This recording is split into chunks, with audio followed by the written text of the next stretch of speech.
Tá vendo só? O que existe de objeto de metal nesse mundo hoje em dia é brincadeira, né? E são coisas simples como alicate, chave de fenda, chave de boca. Esses e muitos outros objetos que hoje em dia são absolutamente comuns. Hoje em dia, houve uma época em que não era assim. Até cerca de uns 500 anos atrás, produtos como a faca, chaves, fechaduras de metal, enfim, esses produtos eram produtos de luxo, objetos de luxo. Hoje em dia não. Hoje em dia, qualquer ferro velho está forrado deles. Você quer saber por quê? Quer? Então, meu filho, assista a nossa teleaula de agora. Você vai ver na teleaula de materiais de hoje como evoluiu a industrialização de produtos fabricados com metais ferrosos. Vai ver toda a evolução da siderurgia, desde a antiguidade até o desenvolvimento da produção do ferro gusa. Você que assistiu a nossa última teleaula sabe da importância do ferro gusa para a produção de alguns materiais, especialmente aqueles materiais mais usados na indústria moderna, como é o caso do ferro fundido e do aço. Agora, você vai ver por que o homem levou tanto tempo para dominar a produção do gusa.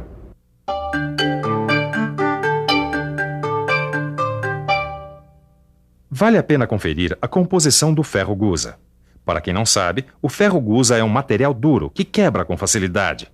Ele é uma liga de ferro e carbono com um pouco de silício, manganês, fósforo e enxofre.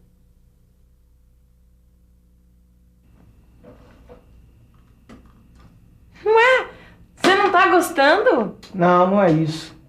O material até que é legal, mas eu acho que se a gente quer entender bem o assunto, a gente tem que estudar a história. História? Não, peraí. O nosso negócio aqui não é o profissionalizante. O que esse cara quer com história? É, dona Neuza, a gente tem que estudar a história da evolução do material como gusa através dos tempos. Senão a gente vai entender tudo pela metade.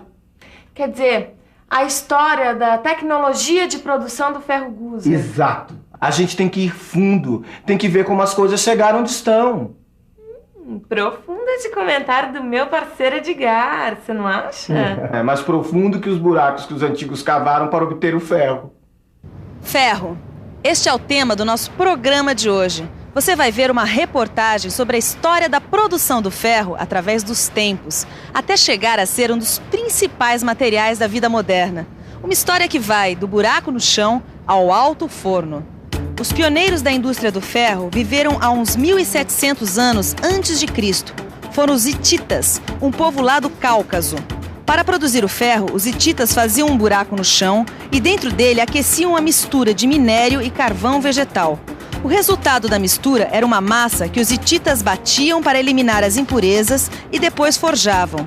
Com esse processo, os hititas viraram grandes fabricantes de armas, como punhais, espadas e armaduras, que faziam grande sucesso nas arenas e nas formidáveis batalhas do mundo antigo.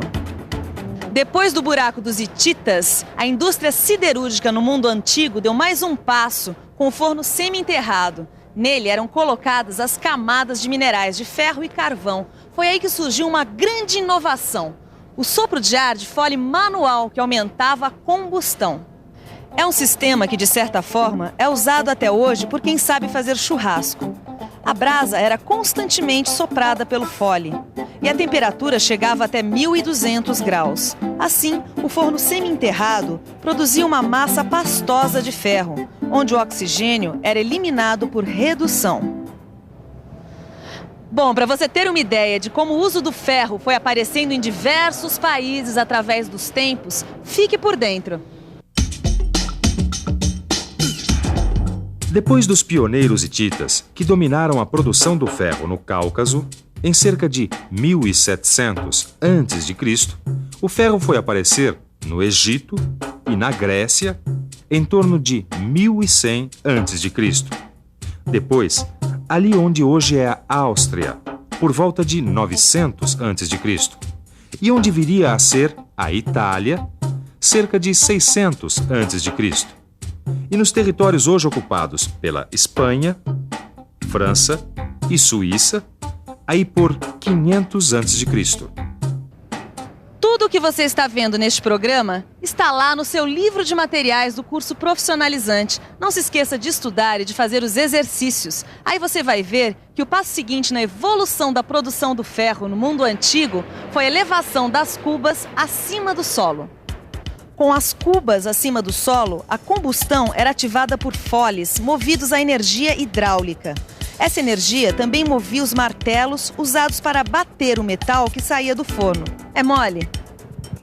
Não devia ser mole para aquele pessoal na época antiga produzir o ferro mesmo, hein, Neuza? É, mas quando veio a Renascença na Europa, aí pelo século XIV, tudo começou a melhorar, não foi? Olha, pelo que eu sei, o grande avanço naquela época foi na parte dos fornos. Os europeus, no início do século XIV, já conseguiam temperaturas elevadíssimas nos fornos.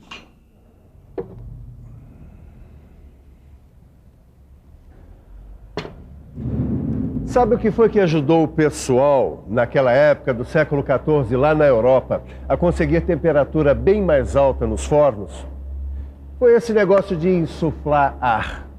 Com isso, eles conseguiram uma temperatura mais alta. Com a temperatura mais alta, conseguiram fazer o ferro absorver o carbono. E com o ferro absorvendo o carbono, conseguiram fazer com que ele saísse líquido do forno. É mole?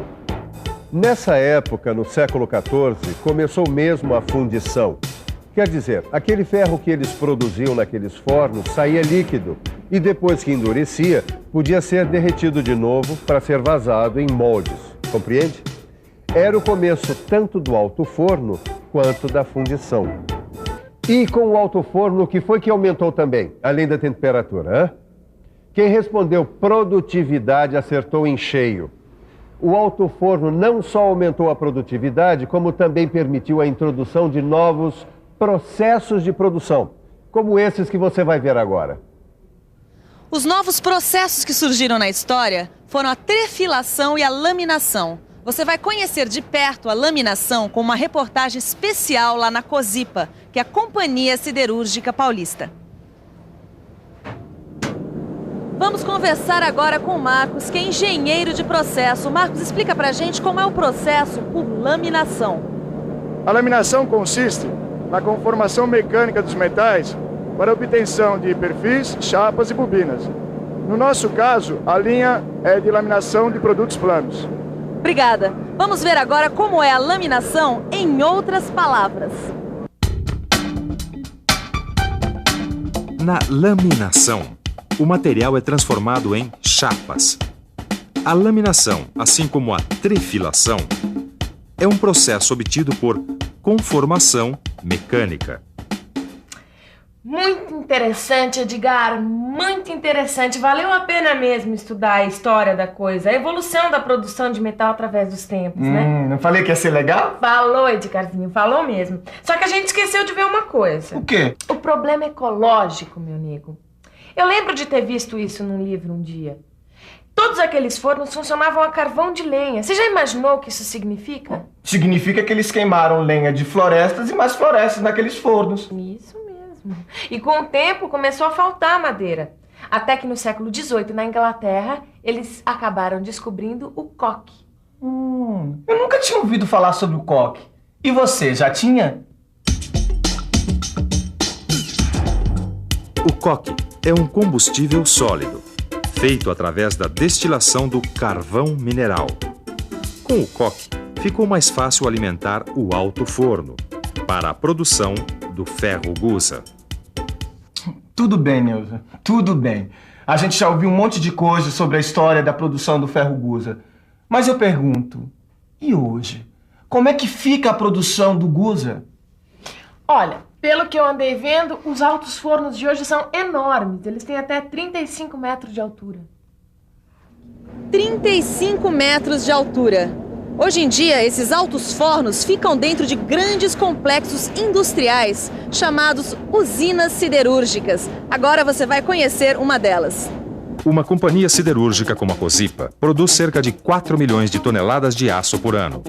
Ela tem 2 alto-fornos, o maior deles com capacidade para 6.200 toneladas de ferro gusa por dia. O alto forno é o principal equipamento para a produção metalúrgica do ferro. Ele é construído com tijolos, mas tem uma carcaça protetora de aço. Os tijolos que formam o forno por dentro são refratários, quer dizer, aguentam firme a grandes temperaturas. Vamos conhecer agora as seções de um alto-forno. Um alto-forno tem 3 zonas fundamentais. O fundo é chamado de cadinho, a segunda seção é chamada de rampa e a seção superior é chamada de cuba. O guza é depositado no cadinho. Aqui, as impurezas são separadas do metal.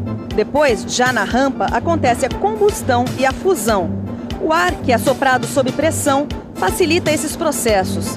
Aqui na cuba é que são adicionadas as cargas de minério de ferro, carvão e calcário. A cuba ocupa mais ou menos 2/3 da altura de um alto-forno.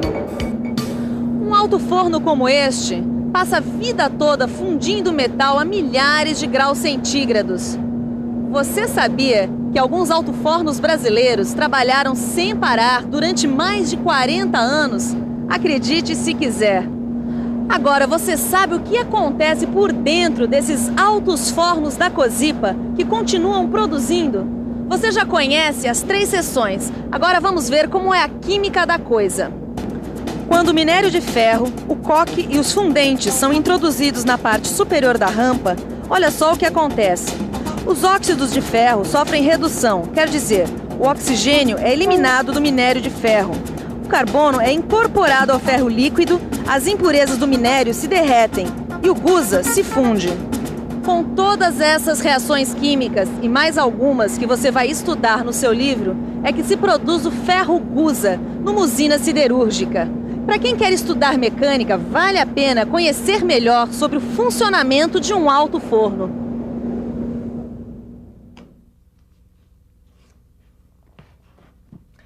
Alto-forno. Esse aqui é o fogão, a cozinha de uma siderúrgica. É isso mesmo, Neuza. Mas a gente precisa estudar mais sobre o alto-forno. O que acontece nessa panela gigante.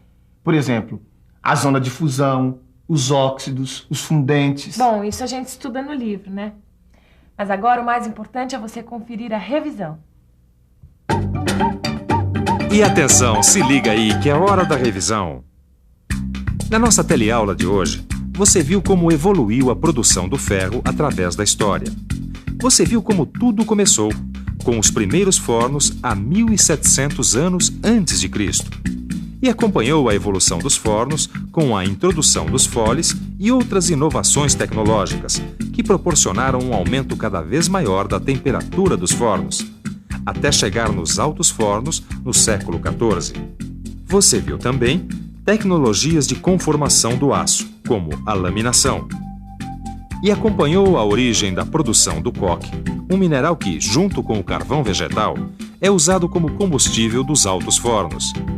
Assim como viu todos os passos e algumas reações químicas que acontecem lá dentro de um alto forno, numa moderna usina siderúrgica. Pois é.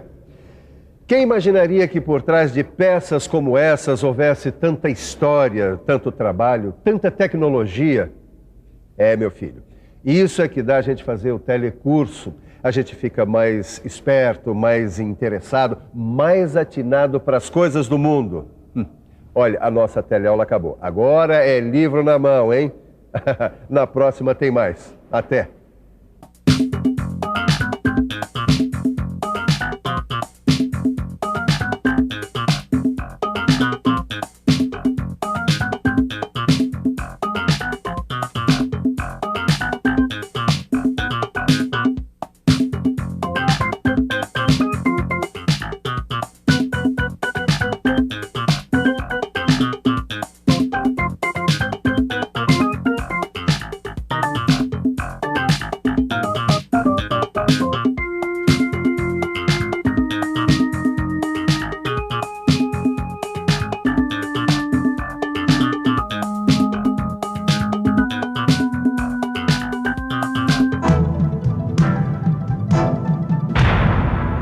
Telecurso 2000, um programa de educação do Sistema Fiesp e da Fundação Roberto Marinho.